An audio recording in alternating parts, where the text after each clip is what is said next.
ബഹുമാന്യരെ, സുഹൃത്തുക്കളെ, സലാം.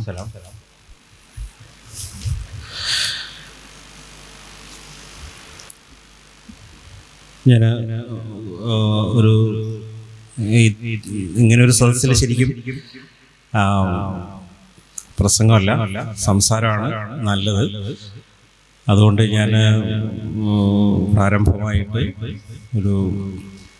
കുറച്ച് സമയം എന്തെങ്കിലും പറഞ്ഞിട്ട്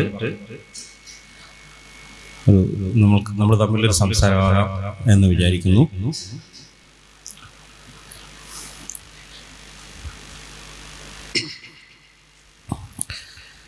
കേരളത്തിലെ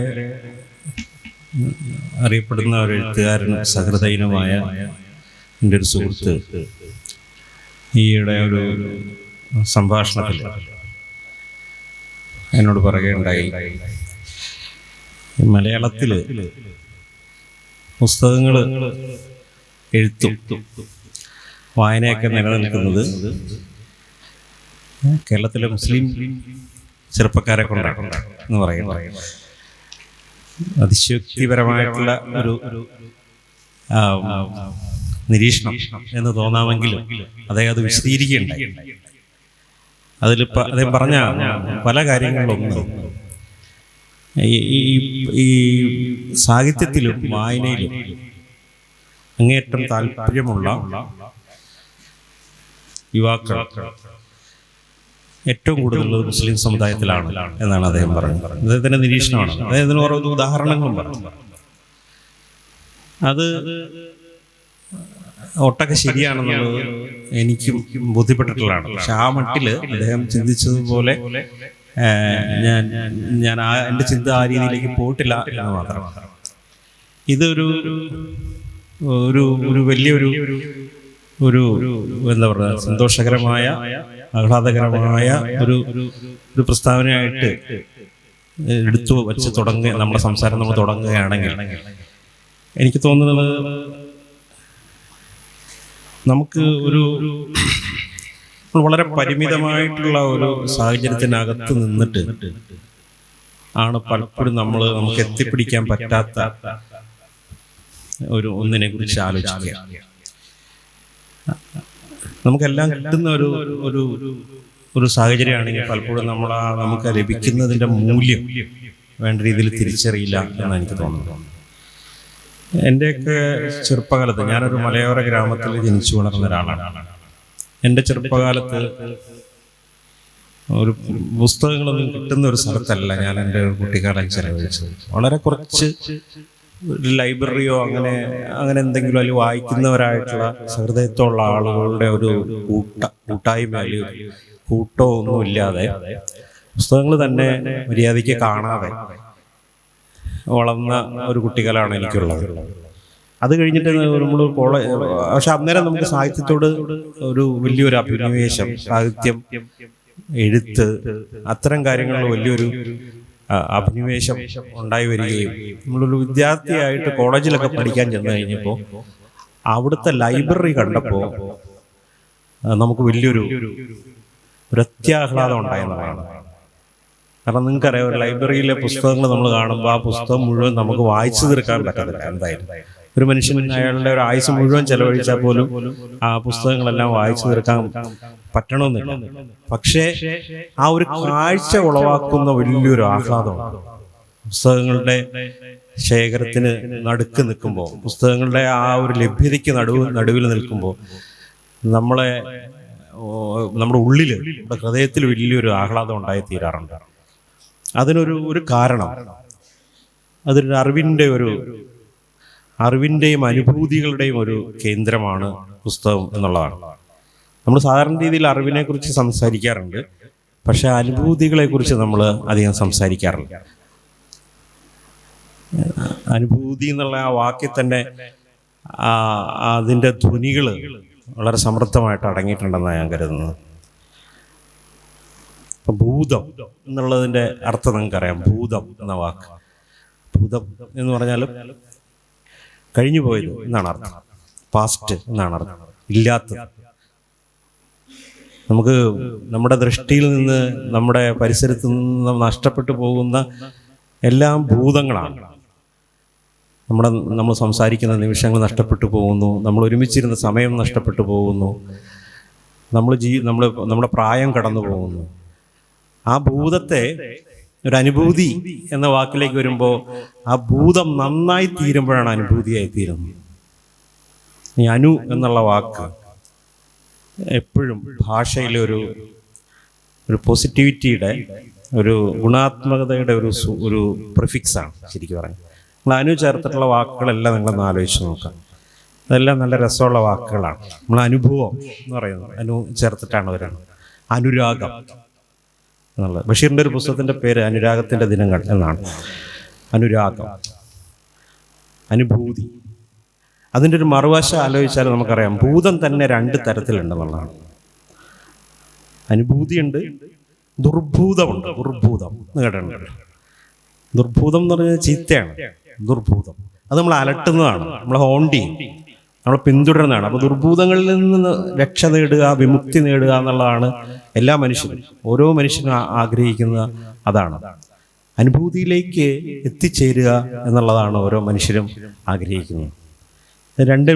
രണ്ട് വിരുദ്ധമായ കാര്യങ്ങളാണ്. രണ്ടിലും ഭൂതം ഉണ്ടെങ്കിലും 2 ഭൂതങ്ങളും നമ്മളെ ബാധിക്കുന്നത് 2 രീതിയിലാണെന്ന് മാത്രം. പുസ്തകങ്ങൾ ഈ അനുഭൂതികളുടെ ഒരു കേന്ദ്രമാണ്. ഈ അനുഭൂതികളാണ് പുസ്തകത്തിൽ വിജ്ഞാനം ഉൽപ്പാദിപ്പിക്കുന്നത് എന്നുള്ളത്. വിജ്ഞാനം തനിച്ച് നിൽക്കത്തില്ല. തനിച്ച് നിൽക്കുമ്പോൾ അത് ഭയങ്കര ഡ്രൈ ആയി പോകും എന്നുള്ളതാണ്. വരണ്ടതായിരിക്കും. ഒരു വിജ്ഞാനം നമ്മുടെ ഉള്ളിലേക്ക്, നമ്മുടെ ഹൃദയത്തിലേക്ക് പ്രവേശിക്കണമെന്നുണ്ടെങ്കിൽ അത് അനുഭൂതിയിലൂടെ വേണം പ്രവേശിക്കാൻ എന്നുള്ളത്. നിങ്ങൾ റൂമിയെ കുറിച്ചുള്ള വളരെ പ്രശസ്തമായ കഥ കേട്ടിട്ടുണ്ടാവും. റൂമി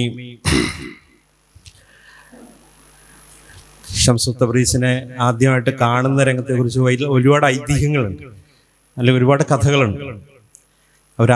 അവരുടെ ആദ്യത്തെ കൂടിക്കാഴ്ചയെക്കുറിച്ച് തബ്രീസിനെ കാണുമ്പോൾ, ഷംസിനെ കാണുമ്പോൾ, ആദ്യം കാണുമ്പോൾ റൂമി വളരെ പ്രശസ്തനാണ്. ആ കാലത്ത് തന്നെ റൂമി പ്രശസ്തനായ ഒരു മൗലാനയാണ്, ശരിക്കും പണ്ഡിതനാണ്.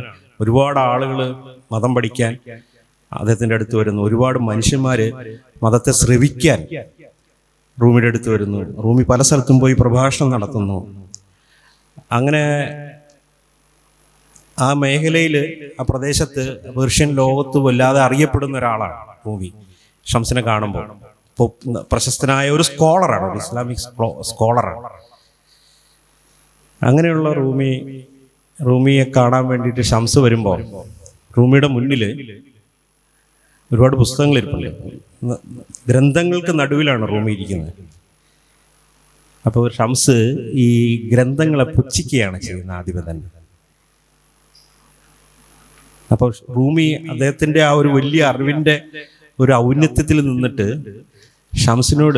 ഷംസ് പുസ്തകങ്ങളെ പുച്ഛിച്ച് കഴിയുമ്പോൾ അതിനെ വലിയ എന്താ പറയുക, മതിപ്പില്ലാതെ സംസാരിക്കുമ്പോൾ ക്ഷുഭിതനായിട്ട് റൂമി അദ്ദേഹത്തോട് ചോദിക്കും, എനിക്ക് എൻ്റെ ഈ അറിവിനേക്കാൾ വലുത് എന്താണ് നിൻ്റെ കയ്യിലുള്ളതെന്ന് ചോദിക്കും. പുസ്തകങ്ങളുടെ അറിവിൻ്റെ ഒരു വലിയ, നമ്മുടെ അങ്ങനെയാണല്ലോ കരുതിയിരിക്കുന്നത്. സ്കോളറായിട്ടുള്ള റൂമി ഒഫൻഡഡ് ആവും സംസാരത്തിൽ. അത്ര വൃത്തിക്കൊന്നും വസ്ത്രം ധരിക്കാത്ത ഒരു അവധൂതനെ പോലുള്ള, ഒരു നാടോടിയെ പോലുള്ള ഒരു ചെറുപ്പക്കാരൻ വന്നിട്ട് അദ്ദേഹത്തെ ചാലഞ്ച് ചെയ്യാണ്. നിങ്ങൾ ഈ അറിവൊന്നും അറിവല്ല എന്ന് പറഞ്ഞിട്ട് വളരെ പ്രശസ്തമായിട്ടുള്ള ഐതിഹ്യമാണ്. ആ സംസാരത്തിനിടയിൽ ഈ പുസ്തകങ്ങളൊന്നും അല്ല എന്ന് പറയും. പുസ്തകങ്ങൾക്ക് തീ പിടിച്ചെന്നാണ് പറയുന്നത്. റൂമിയുടെ അടുത്തിരുന്ന പുസ്തകങ്ങൾക്ക് ആ സമയത്ത് തീ പിടിച്ചു എന്നാണ് പറയുന്നത്. വെണ്ണീറായിപ്പോയി എന്നാണ് പറയുന്നത്. അപ്പൊ 2 റൂമി നമ്മുടെ മുന്നിലുണ്ട്. ഷംസിനെ കാണുന്നതിന് മുന്നേ ഉള്ള റൂമി, ഷംസിനെ കണ്ടു കഴിഞ്ഞിട്ടുള്ള റൂമി.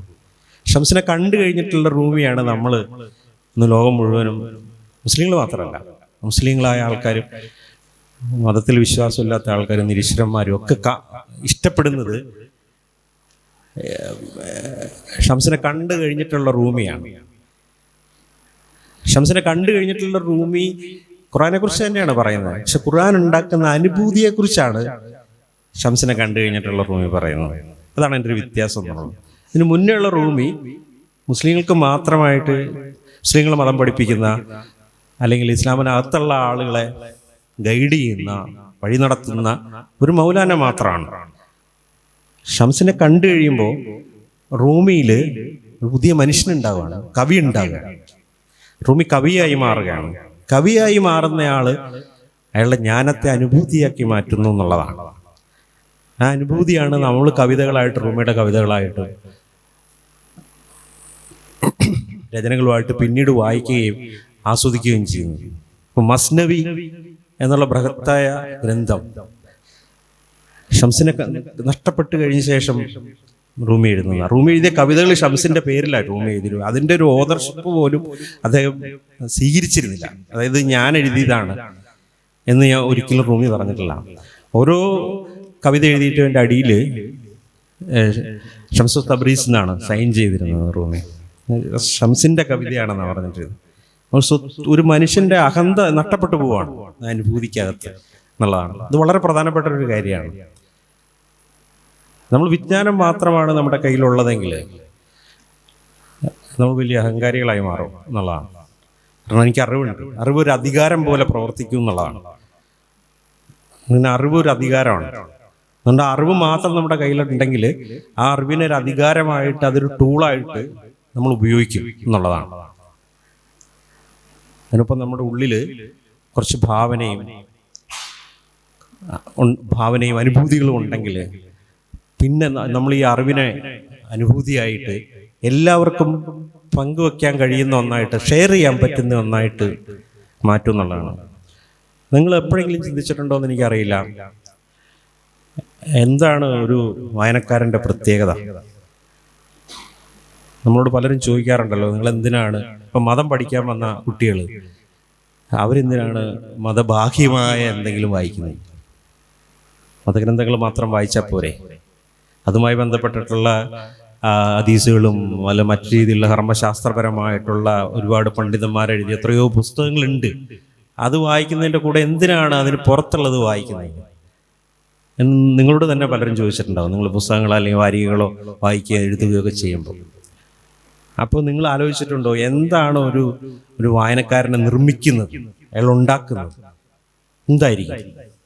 വായനയുടെ ഒരു വലിയ പ്രത്യേകത, ആ ഒരു ആക്ടിവിറ്റിയുടെ, മനുഷ്യൻ നടത്തുന്ന ആ ഒരു പ്രവൃത്തിയുടെ വലിയൊരു പ്രത്യേകത, അത് അയാൾ തനിച്ചിരുന്ന് ചെയ്യുന്നതാണ് എന്നുള്ളതാണ്. ഒറ്റയ്ക്കിരുന്ന് ചെയ്യുന്നതാണ്. അപ്പം നിങ്ങൾക്ക് പുസ്തകം വായിക്കണമെന്നുണ്ടെങ്കിൽ നിങ്ങൾ ഫിസിക്കലി ഒറ്റയ്ക്കാണോ നിർബന്ധമില്ല, പക്ഷെ നിങ്ങൾ മാനസികമായിട്ട് ഒറ്റയ്ക്കായിരിക്കണം. നിങ്ങളുടെ മനസ്സും നിങ്ങളുടെ ബോധവും തനിച്ചാണെങ്കിൽ മാത്രമേ നിങ്ങൾക്ക് ഒരു പുസ്തകം വായിച്ച് ആസ്വദിക്കാൻ കഴിയുള്ളൂ. ഒരു കവിത, ഒരു കഥ, അല്ലെങ്കിൽ ഒരു നോവൽ, അല്ലെങ്കിൽ ഒരു ലേഖനം നിങ്ങൾ വായിച്ച് ആസ്വദിക്കണമെന്നുണ്ടെങ്കിൽ നിങ്ങൾക്ക് ബസ് സ്റ്റാൻഡിലോ ബസ്സിലോ റെയിൽവേ സ്റ്റേഷനിൽ ഇരുന്ന് വായിക്കാം. പക്ഷേ അവിടെ നിങ്ങൾക്ക് ചുറ്റുമുള്ള പുരുഷാരത്തിൽ നിന്ന് നിങ്ങൾ ഒറ്റപ്പെട്ടായിരിക്കും. പുരുഷാരം നിങ്ങളെ ബാധിക്കുന്നേ ഇല്ല. നിങ്ങളുടെ ആത്മാവിൽ തനിച്ചായിരിക്കും എന്നുള്ളതാണ്. അങ്ങനെ തനിച്ചിരുന്ന് വായിച്ചിട്ട് നിങ്ങളൊരു അനുഭൂതി ഉണ്ടാക്കുകയാണ്. നിങ്ങൾക്ക് അനുഭൂതി മണ്ഡലത്തിലേക്ക്, നിങ്ങളുടെ മനസ്സിൽ അനുഭൂതി, വികാരങ്ങൾ, ചിന്തകൾ, സ്വപ്നങ്ങളൊക്കെ ഉണ്ടാകണം. അതെല്ലാം നിങ്ങളുടെ സ്വന്തമാണ്.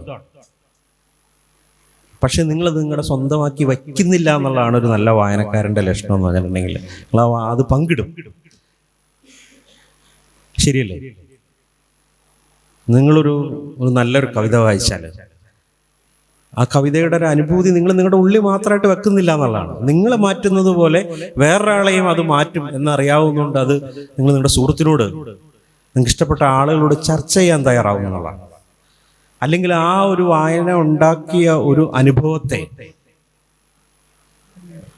എഴുതാൻ ശ്രമിക്കുന്നു എന്നുള്ളതാണ്. അതൊരു സാമൂഹികമായിട്ടുള്ള ഒരു ഇടപെടലാണ് ശരിക്കും പറയുന്നത്. അതായത് തനിച്ച് ഒരു വ്യക്തി എന്ന നിലയിൽ നമ്മൾ തുടങ്ങി വയ്ക്കുന്ന ഒരു പ്രവൃത്തി, അതിൻ്റെ രണ്ടാം ഘട്ടത്തിൽ നമ്മൾ സമൂഹത്തിലേക്ക് കൊണ്ടുപോകുന്നു എന്നുള്ളതാണ്. നമ്മൾ എൻഗേജ് ചെയ്യുന്നു എന്നുള്ളതാണ്. മറ്റൊരു വ്യക്തിയുമായിട്ട്, നമ്മുടെ സഹപാഠികളുമായിട്ട്, അല്ലെങ്കിൽ നമ്മുടെ സുഹൃത്തുക്കളുമായിട്ട്, അല്ലെങ്കിൽ നമ്മുടെ ഏറ്റവും അടുത്ത കൂട്ടുകാരനുമായിട്ട് നമ്മളത് എൻഗേജ് ചെയ്യുന്നു എന്നുള്ളതാണ്. നമ്മൾ ആ വായിച്ച അനുഭവത്തെ എൻഗേജ് ചെയ്യും. അങ്ങനെ അതിനകത്തൊരു വിനിമയം നടക്കുന്നു എന്നുള്ളതാണ്. ആ വിനിമയം ഇതിനകത്ത് വളരെ പ്രധാനപ്പെട്ട ഒരു കാര്യമാണ്. നമുക്കറിയാം, ഒരു മനുഷ്യൻ വായിക്കണമെങ്കിൽ അവന് പുസ്തകം വായിക്കണം, അല്ലെങ്കിൽ ഏതെങ്കിലും കലകൾ ആസ്വദിക്കണം, സംഗീതമോ നൃത്തമോ ചിത്രം വരെയോ എന്താ ആസ്വദിക്കണമെങ്കിലും നമുക്ക് ഒഴിവ് സമയം വേണം. നമുക്ക് അതിനു വേണ്ടിയിട്ട് കുറച്ച് സമയം നീക്കി വെക്കാനുണ്ടാവണം നമ്മുടെ ഒരു ദിവസത്തിൽ നിന്ന്. ലിഷർ എന്ന് നമ്മളതിന് പറയാം. ലിഷർ ടൈം ഇല്ലെങ്കിൽ നമുക്കൊരു നല്ല വായനക്കാരനാകാൻ കഴിയില്ല. അങ്ങനെ ലിഷർ ടൈം ഉണ്ടാകുന്നത് എപ്പോഴാണ്? നമുക്കൊരു സമാധാനപരമായിട്ടുള്ള ഒരു അന്തരീക്ഷം ഉണ്ടാകുമ്പോഴാണ്. നമ്മുടെ സമാധാനത്തിൽ ജീവിക്കുമ്പോഴാണ് നമുക്ക് ലിഷർ ടൈം ഉണ്ടാവണേ. നമ്മൾ എന്തെങ്കിലും ഭയങ്കര പ്രശ്നങ്ങൾക്ക് നടുവിലാണെങ്കിൽ നമുക്ക് ഈ ലിഷർ ടൈം കിട്ടത്തില്ല. അപ്പോൾ വലിയ യുദ്ധത്തിന് നടുവിലുള്ള ഒരു സമൂഹത്തിൻ്റെ കാര്യം ആലോചിച്ചു. വലിയ കെടുതികൾക്ക്, വലിയ സാമൂഹികമായിട്ടുള്ള വിപത്തുകൾക്ക് നടുവിൽ ജീവിക്കുന്ന സമൂഹം അവരുടെ ലിഷർ ടൈം എങ്ങനെയായിരിക്കും കണ്ടെത്തുക എന്നുള്ളത്. അപ്പം നമ്മൾ വിചാരിക്കുക അങ്ങനെയുള്ള സ്ഥലത്ത് ലിഷർ ടൈമേ ഉണ്ടാവില്ല. ഒരു മനുഷ്യനും ഒന്നിനെക്കുറിച്ചും ആലോചിക്കുന്നുണ്ടാവില്ല എന്ന്. വേറെ സംഗീതത്തെക്കുറിച്ചോ കലയെക്കുറിച്ചോ കവിതയെക്കുറിച്ചോ കഥയെക്കുറിച്ചോ ഒന്നും ആലോചിക്കുന്നുണ്ടാവില്ല എന്ന് നമുക്ക് തോന്നും. പക്ഷേ മനുഷ്യൻ്റെ ഏറ്റവും കഷ്ടപ്പാടുകൾക്ക് നടുവിലാണ് അവൻ്റെ ഈ അനുഭൂതികളിലേക്ക് മടങ്ങി വരാൻ ആഗ്രഹിക്കുന്നത്. ചിലപ്പോൾ അവനുള്ള അവസരം ഉണ്ടാവത്തില്ല ആഗ്രഹിക്കുന്നത്. ഞാൻ നിങ്ങൾക്കൊരു ഉദാഹരണം പറയാം. നിങ്ങൾ ചിലർക്കെങ്കിലും പരിചയം ഉണ്ടാവും. സിറിയയിൽ 2014 ശേഷം സിവിൽ വാർ ഭയങ്കരമായിട്ട് സിവിൽ വാർ നടക്കുമ്പോൾ ഡമാസ്കസ് നിരന്തരം ബോംബിട്ട്, ഡമാസ്കസിൻ്റെ പ്രത്യേകത നിങ്ങൾക്കറിയാലോ, ഭൂമിയൊക്കെ പോയി ക്ലാസ് എടുക്കുകയും സഞ്ചരിക്കുകയും ചെയ്തിരുന്ന പഴയ വിജ്ഞാനത്തിൻ്റെ കേന്ദ്രമായിട്ടുള്ള ഒരു പൗരാണിക നഗരമാണ് ഡമാസ്കസ് എന്നുള്ളത്. ഈ ഡമാസ്കസ് ഇഞ്ചോടിഞ്ച് ബോംബിട്ട് നശിപ്പിച്ചുകൊണ്ടിരിക്കുന്ന സമയത്ത് ആളുകളെല്ലാം അവിടെ നിന്ന് ഇങ്ങനെ പലായനം ചെയ്യുന്നു. സിറിയൻസ് മുഴുവൻ പലായനം ചെയ്തുകൊണ്ടിരിക്കുന്ന സമയത്ത് അവിടെ ഈ യുദ്ധഭൂമിയിൽ ചിത്രങ്ങൾ പകർത്താൻ പോയ ഒരു ഫോട്ടോഗ്രാഫർ വളരെ അപൂർവമായിട്ടുള്ള ഒരു ചിത്രം പകർന്നു. ആ ചിത്രം എന്താണെന്ന് വെച്ചിട്ടുണ്ടെങ്കിൽ, ഇടിഞ്ഞ് തകർന്ന കെട്ടിടങ്ങൾക്ക് നടുവിൽ, തകർന്നടിയുന്ന വീടുകൾക്ക് നടുവിൽ ഒരു പിയാനോ വച്ചിട്ടൊരു വയസ്സായ ഒരു മനുഷ്യൻ ആ പിയാനോയുടെ മുന്നിലിരിക്കുന്നതാണ് ചിത്രം. നിങ്ങളുടെ മനസ്സിൽ ഒന്ന് കണ്ടു നോക്കും. ആളുകൾ പലായനം ചെയ്തുകൊണ്ടിരിക്കുകയാണ്. ബോംബുകൾ വീഴുന്നു, മനുഷ്യന് കഴിക്കാൻ ഭക്ഷണമില്ല, ഇലക്ട്രിസിറ്റി ഇല്ല, ഒന്നുമില്ല. ആളുകൾ ഒരു സ്ഥലത്ത് നിന്ന് വേറെ സ്ഥലത്തേക്ക് സുരക്ഷിതമായ സ്ഥലം തേടി, സ്ത്രീകളും കുട്ടികളും അടക്കം ലക്ഷക്കണക്കിന് ആളുകൾ പലായനം ചെയ്ത് ഒരു പ്രേതഭൂമിയായി മാറിയിരിക്കുന്ന നഗരത്തിൻ്റെ നടുവിൽ തകർന്നടഞ്ഞ ഒരു പഴയ ഒരു വീട് ബോംബിങ്ങിൽ തകർന്നതാണ്ട് പകുതിയിലേറെ തകർന്നു കിടക്കുന്ന ഒരു വീടിൻ്റെ ഉള്ളിൽ ഒരു പിയാനോയുടെ മുന്നിൽ ഒരു മനുഷ്യനിരിക്കുന്ന ചിത്രമാണ്. ഈ ചിത്രം അച്ചടിച്ച് വന്നിട്ട് അതിൻ്റെ ക്യാപ്ഷനിൽ ഫോട്ടോഗ്രാഫർ ഇയാൾ ആരാന്ന് പറയുന്നുണ്ട്. ഇദ്ദേഹം സിറിയയിലെ അവിടുത്തെ ഒരു മ്യൂസിക് ടീച്ചറാണ്. കുട്ടികളെ സംഗീതം പഠിപ്പിക്കുന്ന ഒരാളാണ്. 70-75 വയസ്സ് പ്രായമുണ്ട്. അദ്ദേഹത്തിൻ്റെ പ്രൊഫഷനാണ്. അദ്ദേഹം ചെറിയ പ്രായം മുതലേ സംഗീതം പഠിപ്പിക്കും. വീട്ടിൽ കുട്ടികൾക്ക് സംഗീതം പഠിപ്പിക്കുന്ന ഒരു അധ്യാപകനാണ്. അദ്ദേഹത്തിൻ്റെ മക്കളും ഭാര്യയും മക്കളുടെ മക്കളും ഒക്കെ ഈ യുദ്ധം തുടങ്ങി ഇതായി കഴിഞ്ഞപ്പോൾ അവരെല്ലാം തന്നെ പലായനം ചെയ്തു പല സ്ഥലത്തേക്ക്. പക്ഷെ അദ്ദേഹത്തിന് ഈ പിയാനോ വിട്ട് പോകാൻ മനസ്സില്ല. കാരണം പിയാനോ നല്ല ഭാരമുള്ള വലിയൊരു വസ്തുവാണ്, എടുത്തുകൊണ്ട് പോകാൻ കഴിയില്ല. അപ്പോൾ അത് ഉപേക്ഷിച്ചിട്ട് പോകാനുള്ള മടി കാരണം മൂപ്പർ അതിനോട് ഒറ്റയ്ക്ക് താമസിക്കുകയാണ്. ഈ യുദ്ധത്തിന് നടുവിൽ മൂപ്പർ ഒറ്റയ്ക്ക് താമസിക്കുകയാണ്. യുദ്ധഭൂമിയുടെ പടങ്ങൾ എടുക്കാൻ ചെന്ന അസോസിയേറ്റ് പ്രസിൻ്റെ ഫോട്ടോഗ്രാഫർ അങ്ങനെയാണ് ഇദ്ദേഹത്തെ കാണുന്നത്. ഈ ചിത്രം പകർന്നു. ഈ ചിത്രം അച്ചടിച്ച് വന്ന ഉടൻ തന്നെ ഇദ്ദേഹത്തെ അവിടെ നിന്ന് റെസ്ക്യൂ ചെയ്യാൻ വേണ്ടിയിട്ട്, പിയാനോ അടക്കം റെസ്ക്യൂ ചെയ്യാൻ വേണ്ടിയിട്ടൊരു സന്നദ്ധ സംഘടനയുടെ ആളുകൾ എത്തുകയും ഇദ്ദേഹത്തെയും പിയാനോയും കൊണ്ട് പാരീസിലേക്ക് അവർ കൊണ്ടുപോവുകയും ചെയ്തു. 2 വർഷത്തിന് ശേഷം ഈ മനുഷ്യൻ എഴുതിയൊരു പുസ്തകം ഇറങ്ങി. പുസ്തകത്തിൻ്റെ ടൈറ്റിൽ ഇപ്പം ഞാൻ ഓർക്കുന്നില്ല. എൻ്റെ കവറിൽ ഈ ചിത്രമായിരുന്നു. ഈ മനുഷ്യൻ്റെ ഓർമ്മകളാണ്. മൂപ്പർക്ക് ഫ്രഞ്ചൊന്നും അറിഞ്ഞൂടാ, മൂപ്പർക്ക് അറബിക്ക് മാത്രമേ അറിയാവുള്ളൂ. പക്ഷെ മൂപ്പർ എഴുതിയ ബുക്കാണ്. പുള്ളി അവിടെ ചെന്ന് കഴിഞ്ഞപ്പോൾ ഒരു ജേർണലിസ്റ്റ് പുള്ളിയെ വന്ന് കണ്ടിട്ട് അദ്ദേഹത്തിൻ്റെ ഓർമ്മകൾ, അദ്ദേഹത്തിൻ്റെ ഇത്രയും കാലത്തെ ജീവിതത്തെ ഓർമ്മകൾ, യുദ്ധകാല അനുഭവങ്ങളൊക്കെ ചോദിച്ച് അദ്ദേഹം മ്യൂസിക്കിനെ കുറിച്ച്, സംഗീതത്തെക്കുറിച്ച്, അദ്ദേഹത്തിൻ്റെ സംഗീതം എങ്ങനെയാണ് അദ്ദേഹത്തിൻ്റെ ജീവിതത്തെ മാറ്റിമറിച്ചത്, അദ്ദേഹത്തിൻ്റെ ഏറ്റവും വലിയ ദുഃഖങ്ങൾക്ക് നടുവിലും എങ്ങനെയാണ് ഈ കലയുടെ അനുഭൂതി, എങ്ങനെയാണ് അദ്ദേഹത്തിന് ഒരു സ്പിരിച്വൽ കൺസോലേഷൻ കൊടുത്തത് എന്നുള്ള ഒരു ആത്മീയമായിട്ടുള്ള ഒരു ആനന്ദം പകർന്നു കൊടുത്തതെന്ന് അദ്ദേഹം പറയുന്നതാണ് ഈ പുസ്തകം. ഇവര് പറഞ്ഞു കൊടുത്ത പുസ്തകം ഫ്രഞ്ചിലാണ് അത് ആദ്യം വന്ന്, വീണ്ടും ഇംഗ്ലീഷിലേക്ക് പരിഭാഷപ്പെടുത്തി വരികയും ചെയ്യും. ഞാൻ നിങ്ങളോട് ആദ്യം ചോദിച്ചല്ലോ, ഒരാളെ എങ്ങനെയാണ് ഒരാളൊരു വായനക്കാരനാകുന്നത്, എങ്ങനെയാണ് ഒരാൾ എഴുത്തുകാരനാകുന്നത്? ജീവിതത്തിലൊരു പുസ്തകം അതിനു മുമ്പ് എഴുതിയിട്ടില്ലാത്ത മനുഷ്യനാണ്. പക്ഷെ അദ്ദേഹം പറഞ്ഞത് ഒരു പുസ്തകമായി തീർന്നു എന്നുള്ളതാണ്. അപ്പോൾ ഇത് നമ്മൾ ഏത് മണ്ഡലത്തിൽ പ്രവർത്തിക്കുന്നവരായാലും നമ്മുടെ ഒരു പ്രൊഫഷൻ എന്തായാലും നമ്മളതിനെ നവീകരിക്കാൻ, അതിനെ സർഗാത്മകമാക്കാൻ വേണ്ടിയിട്ട് നടത്തുന്ന ശ്രമങ്ങളാണ് വാസ്തവത്തിൽ എഴുത്തും വായനയും എന്നുള്ളത്. ഞാനതിനെ അങ്ങനെയാണ് കാണുന്നത്, സാഹിത്യത്തെ അങ്ങനെയാണ് കാണുന്നത്.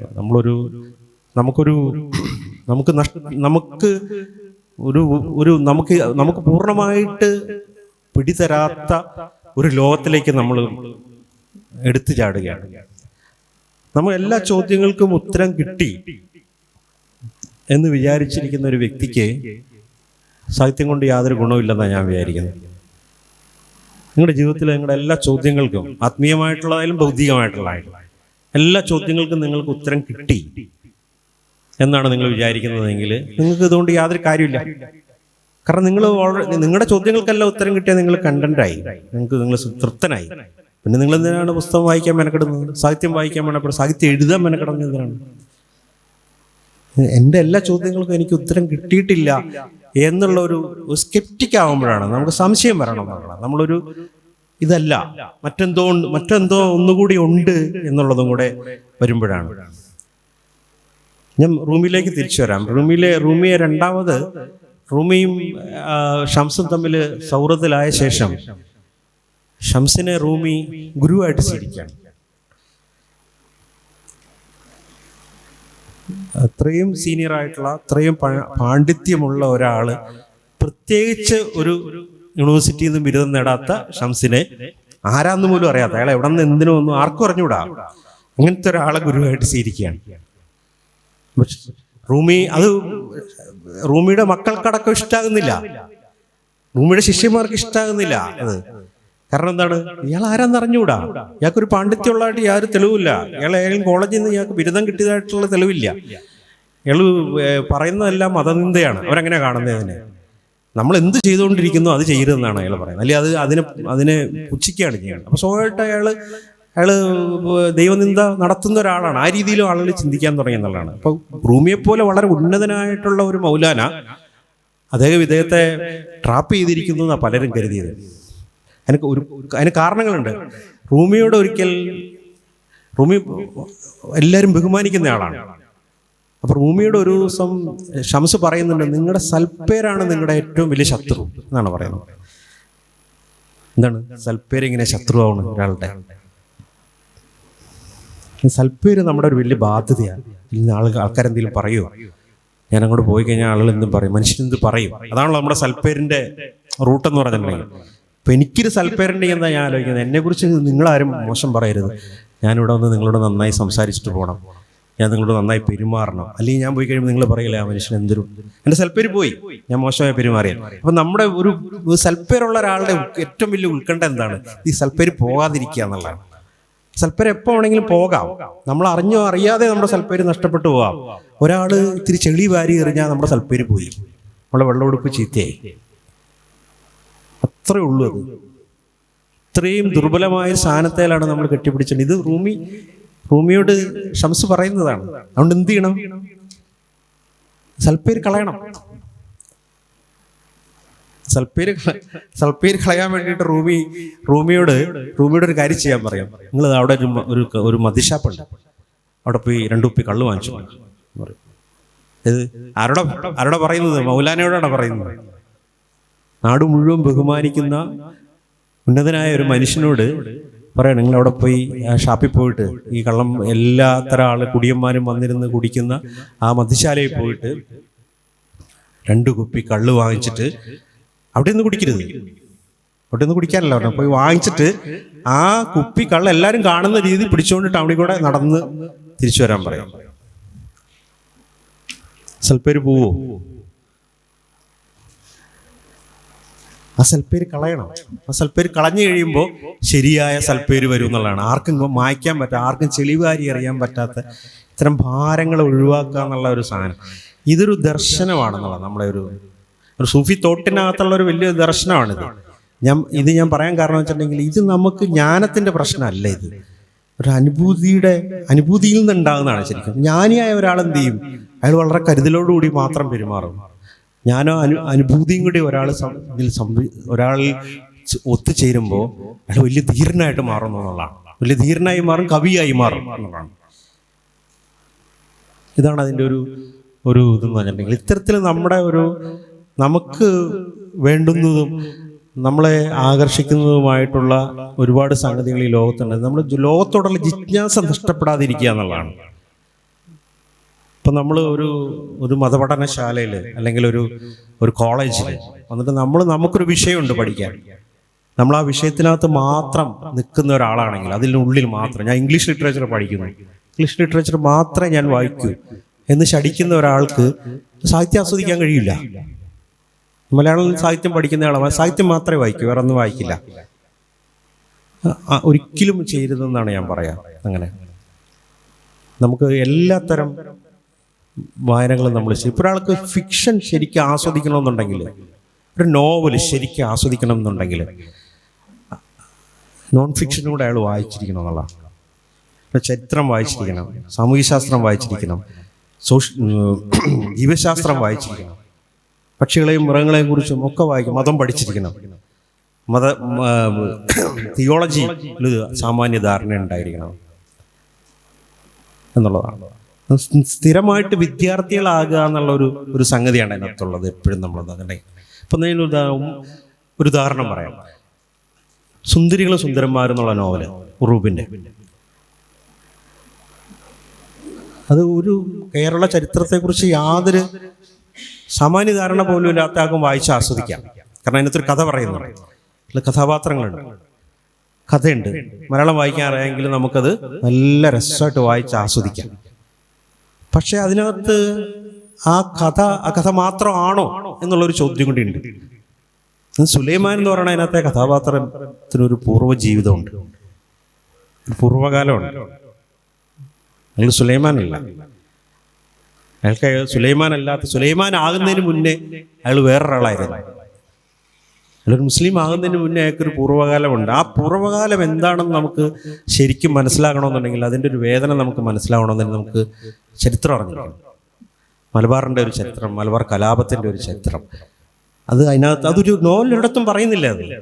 പക്ഷെ നോവലിൻ്റെ പശ്ചാത്തലത്തിൽ ഈ മലബാർ കലാപം ഉണ്ടാക്കിയ ഡിസ്പ്ലേസ്മെൻറ്റ്, ആളുകൾ പല സ്ഥലത്തേക്ക് ചിതറിക്കപ്പെടുന്നു, ആളുകൾ തമ്മിൽ ഭയങ്കരമായിട്ടുള്ള പ്രശ്നങ്ങളുണ്ടാകുന്നു, അറസ്റ്റ് ചെയ്ത് കൊണ്ടുപോകുന്നു, ആളുകളെ കുറേ പേർ തൂക്കിക്കൊല്ലുന്നു, വെടിവെച്ച് കൊല്ലുന്നു, കുറേ ആളുകൾ ഭയന്ന് നാട് വിട്ടു പോകുന്നു.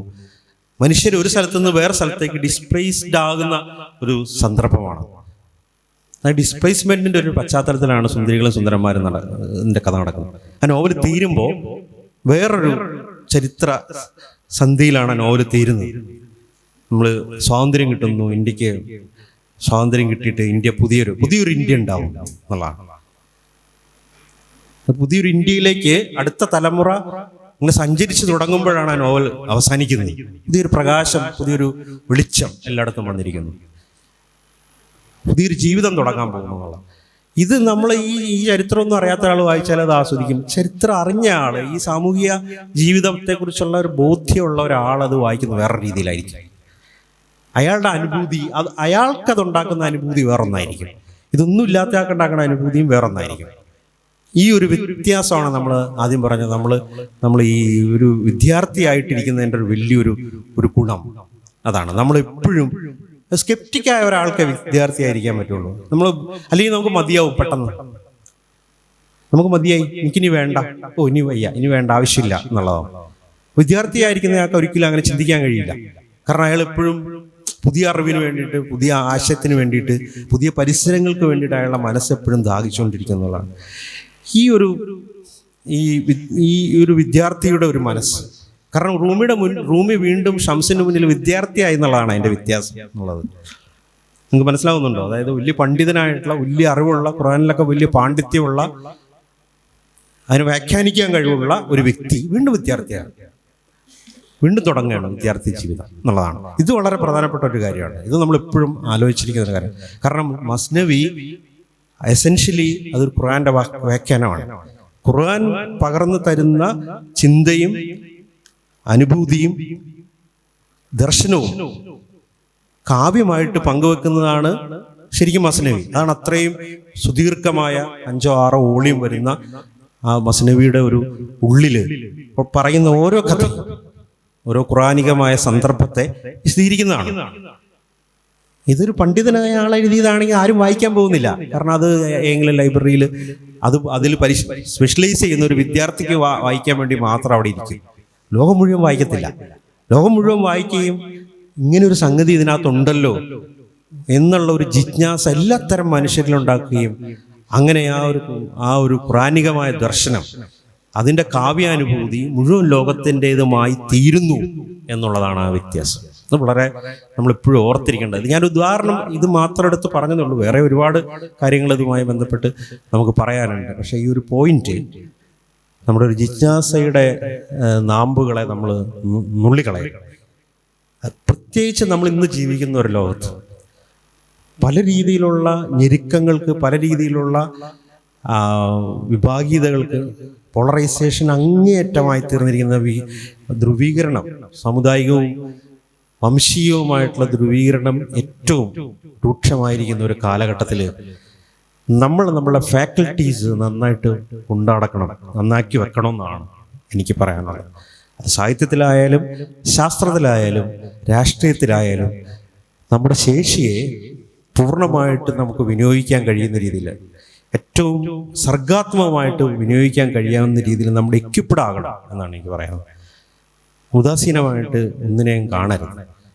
നിങ്ങൾ ഇപ്പോൾ ചെലവഴിക്കുന്ന ഈ സമയത്തെയും നിങ്ങൾ പഠിക്കുന്ന സമയത്തെയും നിങ്ങളുടെ ഒരു സ്വന്തം ജീവിതത്തിലെ ഒരു ഭാവി എന്നതിനപ്പുറത്ത് മുഴുവൻ സമൂഹത്തിൻ്റെയും സമുദായത്തിൻ്റെയും ഭാവി എന്ന രീതിയിൽ കാണുകയും ആ രീതിയിലൊരു വ്യക്തി എന്നുള്ള രീതിയിൽ, സമുദായത്തിലൊരു അംഗം എന്നുള്ള രീതിയിലുള്ള റെസ്പോൺസിബിലിറ്റി ഏറ്റെടുക്കാൻ നമ്മൾ തയ്യാറാകുകയും ചെയ്യുമ്പോഴാണ് നമ്മുടെ ഈ വിദ്യാർത്ഥി ജീവിതം പൂർണ്ണമാകുകയുള്ളൂ എന്ന് ഞാൻ വിചാരിക്കുന്നു. അതിന് മികച്ച വായനയ്ക്കും എഴുത്തിനും ചിന്തയ്ക്കും കഴിയുന്ന എല്ലാ സൗകര്യങ്ങളും നിങ്ങൾക്കുണ്ടാകട്ടെ എന്ന് ആശംസിക്കുന്നു. നിർത്തുന്നു.